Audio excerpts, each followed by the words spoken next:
Listen to Fat Joe. No. Listen to Don Cartagena. No. Do I look like I'm gonna waste time doing that? No. Not gonna be able to do it. Listen to Don Cartagena by Fat Joe. Fine. You could see my facial response a while ago when someone had the audacity to tell me, person in 2014, you need to go listen to a Fat Joe record. I was like, what business do I have as a rap fan in 2014 needing to listen to a Fat Joe record that came out in 98?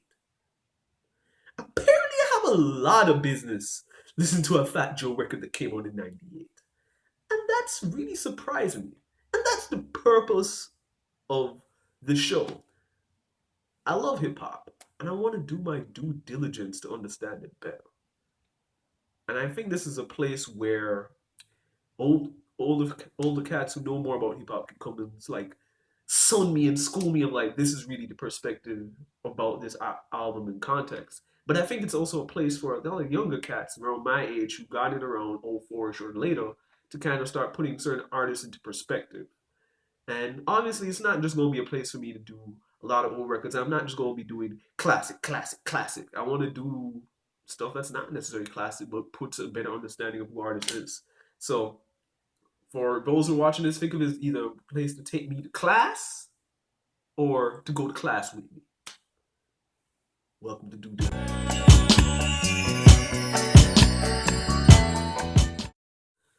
So the intro to this album was sort of like imagine a kid who's watching Chicago Bulls when Carlos Booth is there, and they're asking, "Why is he getting paid this much money?" Because and he never saw the tape from Utah, and someone finally says, "Son, this is what he used to play like. Like this is how he was." And it kind of opens like, "Oh, that makes sense. Thank you for blessing me and giving me some understanding." This is what I feel like the first 5 tracks on this record do for me. In particular, the opening track is called Crack Attack, and it's DJ Premier, so you know the kind of gritty thing you're gonna get. And Fat Joe's just doing lyrical exercise, and it's just like it's kind of '90s tropish, I'm gonna say, but it's pretty good. It's gnarly. I can bob my head to it consistently.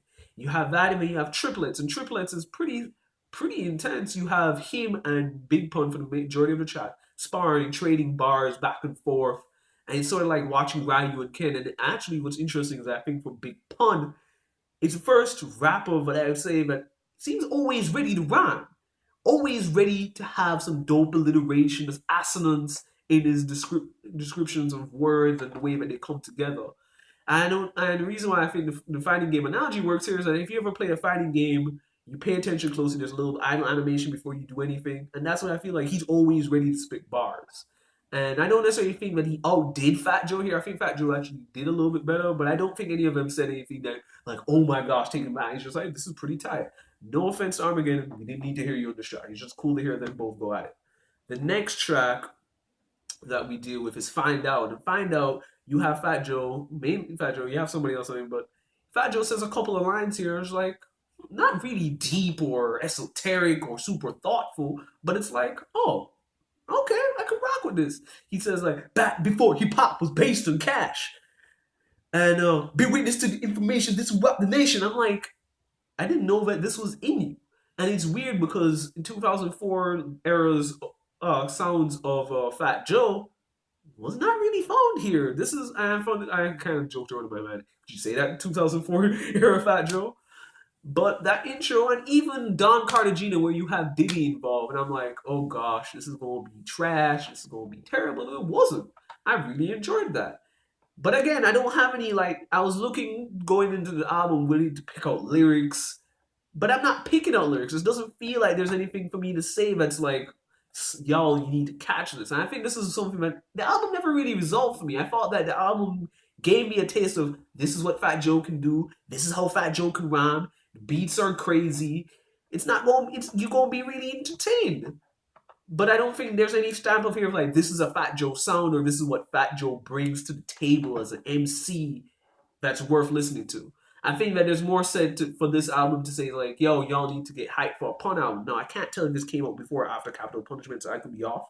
But I'm like, I can see this album setting up people's like, because of the way that Pun rhymes, you can be way more excited and interested in what Pun has to say, what Fat Joe has to say, because I don't think Fat Joe says a lot. But it's ironic that Diddy is on the track that kind of changes the album. I think this album has kind of three phases. And I'm just going to call this next part of the album the Diddy part of the album. So why do I call it the Diddy part of the album? What's funny is that it's really only two tracks that cause me to call it the Diddy part of the album. But it's really me associating the worst things that I associate with Diddy, and they're really here on this record. What's funny though is that after the Diddy track, we get Johnny Blaze. And Johnny Blaze is kind of tight. And obviously, as soon as I say list of guest people, I expect people to open new tabs and search up this track because it's pretty tight. You have Nas, Raekwon, Jadakiss, Fat Joe, Big Pun, all rhyming. And I think they all brought something to the table. I just want to say that can we never allow great MCs to say bad lines, or at least tell them that it's bad? Because the Classa line, no, we don't condone that over here. Although what I will condone is Fat Joe's talking about, I think, we eat over your death shrimp and pasta. I was like, that's kind of funny, especially if you want to take this mafioso thing as seriously as possible. But the reason why I really call it a Diddy album is for two tracks. It is Walk On By, and it is also Bet Your Man Can. What's funny is that the DJ Premier track is literally laced in the middle called That Gangster Shit, which is okay, nothing really either here nor there. It's again like Crack Attack. It's lyrical exercise, nothing that like, oh, this is tight. But those two songs that sandwich it are utterly disgusting garbage. Walk On By, I looked forward to it in the sense of I heard the twinkling and I'm like, Charlie Bartmore is about building a hook. I'm like, this sounds nice. And I'm a fan of lighter tracks on albums, especially an album that's got a lot of very gritty and all over the place. Anything a little bit lighter is a good variety. And I was hoping that this would be a cool love track in the sense of when I listen to Kane's album and I hear the love track, I was like, oh, this is tight. I can dig this. I can appreciate it. There's nothing to appreciate here. Exit out, moving on. And then especially the reason why I really want to talk about is Bet Your Man Can. I want to be in the studio from thinking about who in the world said, Pun, please write a hook about someone's dick being small. I want to be there. I want to understand who okayed that because that was a bad idea all around. And it really has left a bad taste in my mouth. And this is kind of the weird thing about the album is that these two songs are what I expected Fat Joe in 98 to sound like. Like, this is the worst of the worst. This is the pitfall of the album to me. And it's really weird that it sandwiches a pretty okay DJ Premier track, and it's not far, and it comes right after the Johnny Blaze track. It's just really weird and bizarro world to me. But what is interesting and what's relieving is that the album does not end on this note. And that's really what's great. The next phase of the album I want to call it is Terror Squad. I'm going to explain why. So I call this a Terror Squad part of the album because the last four or five tracks are really featuring the Terror Squad and the other MCs in a major way. And in particular, the highlight of the album is actually a Terror Squad joint, The Hidden Hand. And my goodness, everyone comes to rap. And it's the only attempt I think is on the album to really try to resolve my issues with Fat Joe and this album and like, what do they have to say? I've heard you can spit. You showed me the lyrical exercises, but do you have anything interesting to say? And apparently they have a lot of great things to say in this one track. Fat Joe says, "What I started off as a wild adolescent. I was blessed with foul essence. I hung on with a lot of bad kids, so I learned a lot of lessons. Like, you could have fooled me that that was a Nas opening verse. Hands down. Then you have this guy coming in talking about if the Bill of Rights is really counterfeit. Then Big Pun comes in, says my whole life is a big roll of a dice, and then says I find sanity in my career and a family, which I think is really epitomizes of where the world is at today in terms of why do you get a lot of cynical people, is that the world is so crazy and out there that the only things I can find some type of peace in is my family and if I really care about my career. Really, like, really descriptive. And then that's not even it. The next person comes in, talks about being from the Dominican Republic and acts that the badge is just really a cover for racial warfare. What? Ridiculous. Best track on the album. Everyone comes to play. And Fat Joe seems to try to extend what he can do and what he can talk about. And really get specific and descriptive. Immaculate track. And what's even really interesting is that the end of that track, he talks about one of his MCs on that song, which is Armageddon. And Armageddon gets his own track to just say, yo, I'm the method man in this group. I'm going to get my solo track on this. Yeah, that's how good I am.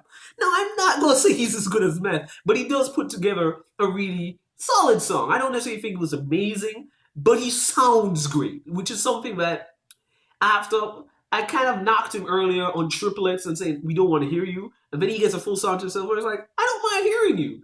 From what is it? From Babylon to Camelot and talking about monogamous promises. I'm like, this is that dope 90s, like finding ways to describe what's going on.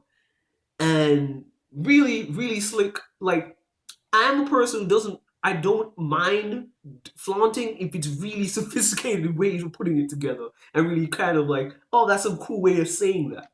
And I think he epitomizes all of that. And I think that kind of catches the end of the album because last track, it wasn't bad and everyone comes to play, but they don't come to play like they did in those two tracks.